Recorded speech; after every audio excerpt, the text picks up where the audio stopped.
অবনতা হয়ে যায়।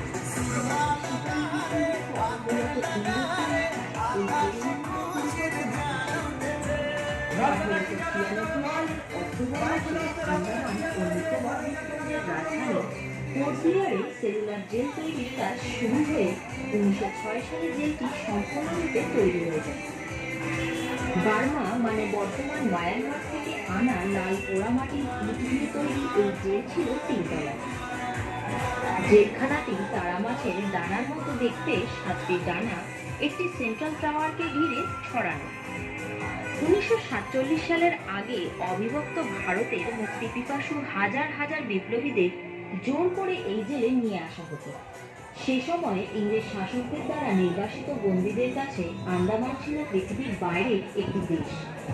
696টি সেল নিয়ে তৈরি এই জেলে নির্বাসিত কয়েদিদের হাতে হাত করা ও পায়ে দণ্ডবিল লাগিয়ে নিয়ে আসা হতো, আর প্রত্যেকটি আলাদা আলাদা বিচ্ছিন্ন সেলের মধ্যে রাখা হতো, যার একটির দরজা অন্যটির বিপরীত দিকে ছিল।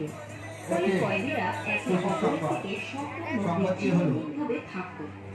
এর পেছনে অবশ্য ইংরেজদের মূল লক্ষ্য এটাই ছিল যে কোন রকম ভাবে কয়েদিরা তাদের বিরুদ্ধে ষড়যন্ত্র করতে না পারে। এই জন্য প্রত্যেকটি অংশ এমন ভাবে